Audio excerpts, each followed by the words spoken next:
नवलगढ़ में बहुत अच्छी परंपरा है कि यहाँ के जो भी उद्यमी हैं उन्होंने पुरुषार्थ से अपने कर्म से अपने क्षेत्रों में राइज किया है, लेकिन अपने गांव के विकास के लिए लगातार प्रयास करते रहते हैं, लोगों को प्रोत्साहित करते हैं। पिताजी की तो मेमोरी ऐसी थी, मतलब जो पैसा उनके पास हमेशा से था, लेकिन कभी भी फिजूल खर्ची उन्होंने नहीं करी।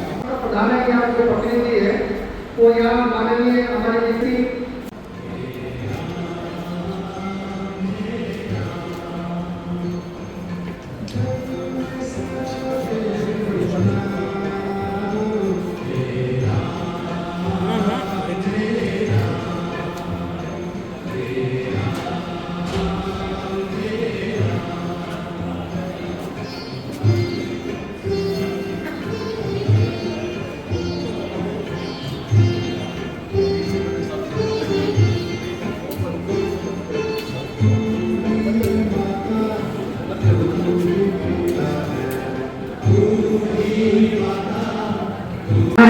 विशिष्ट अतिथि के रूप में श्री बनवारी लाल जी रंगला आप भी यहाँ उपस्थित है। मैं सभी नवलगढ़ के नागरिकों से यहाँ जो उपस्थित लोग हैं उनसे निवेदन रहेगा कि आप भी यहाँ इस श्रद्धांजलि सभा में उनको पुष्प अर्पित कर आज के इस श्रद्धांजलि सभा की विधि पर सभी नवलगढ़ के संग्राम नागरिकों से मेरा निवेदन रहेगा कि आप क्रमशः लगातार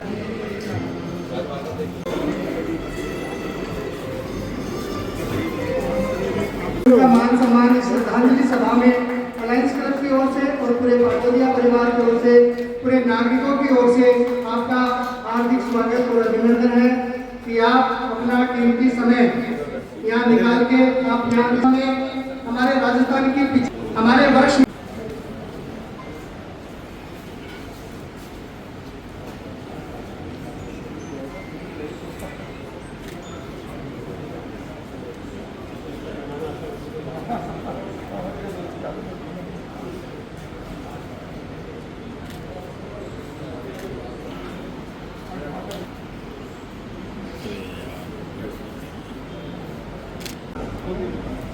मुरली जी सवाल भी देते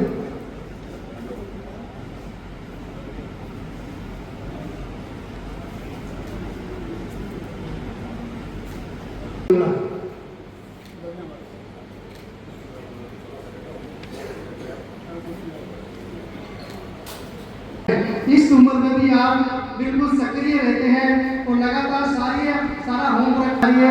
डॉक्टर दयाशंकर जी वास्तव में बधाई के पात्र हैं। स्वागत भाषण के लिए मैं बुलाना चाहूंगा डॉक्टर दयाशंकर जी करेंगे।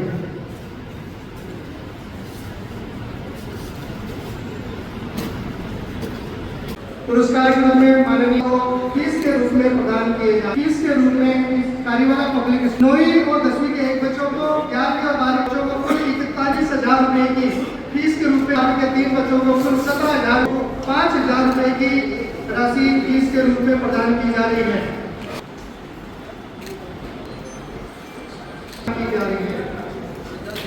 दो बच्चों को कुल 18,000 इस संस्था के संस्था प्रधान को प्रदान की जा रही है।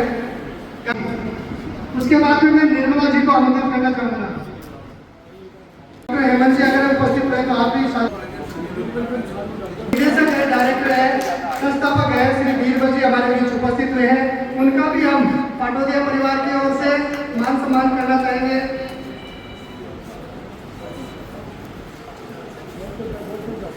दिव्या चौधरी कुमार शर्मा जिसने 99 किया है, आप भी सरस्वती सीनियर सेकेंडरी स्कूल दलमपुरा की छात्रा है। इनके पिताजी साथ हैं विक्रांत जी जाएंगे, उनका भी माला बना के कनिका पुत्री राजेश आईएएस की परीक्षा में टॉप करे और उनका साल पौधा के सम्मान मिला है मनोज जी का।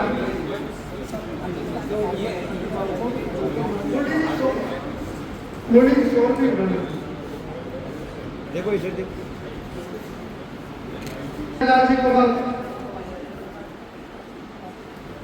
मैं अवधेश जी से निवेदन करूं, आप भी लास्ट में एक आदरणीय अवधेश जी और अवधेश जी का ये सारी व्यवस्था जो आप देख रहे हैं।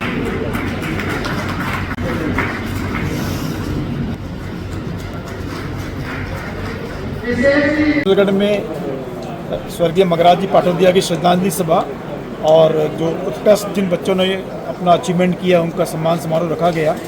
तो नवलगढ़ में बहुत अच्छी परंपरा है कि यहाँ के जो भी उद्यमी हैं उन्होंने पुरुषार्थ से अपने कर्म से अपने क्षेत्रों में राइज किया है, लेकिन अपने गांव के विकास के लिए लगातार प्रयास करते रहते हैं, लोगों को प्रोत्साहित करते हैं। और उसी कड़ी में पाटौदी परिवार ने, जैसा बताया गया, 24वां ये आयोजन रखा, जिसमें स्वर्गीय मगराज जी को जो स्वतंत्रता सेनानी भी थे, उनको श्रद्धांजलि दी गई। और उसके अतिरिक्त जिन बच्चों ने उत्कृष्ट कार्य किया, जिन संस्थाओं ने उत्कृष्ट कार्य किया, उनको काफ़ी अच्छा छात्रवृत्ति और सम्मान दिया गया। तो इससे एक पॉजिटिव मैसेज जो है वो समाज में जाता है, और जो बच्चे सम्मानित हुए वो आगे बढ़ने की उनको ललक रहती है, और बाकी बच्चों में स्वस्थ प्रतिस्पर्धा होती है कि हमें भी इस पुरस्कार मिले। और उसके अलावा गांव से जुड़ते हैं तो, और जैसा मुझे यहाँ जानकारी मिली कि नवंबर में कोई नवलगढ़ में प्रवासी सम्मेलन भी करने जा रहे हैं, तो ये बहुत बड़ी आवश्यकता है, क्योंकि जो अगली पीढ़ी है उनका इतना कनेक्ट होने का माध्यम नहीं बन रहा है।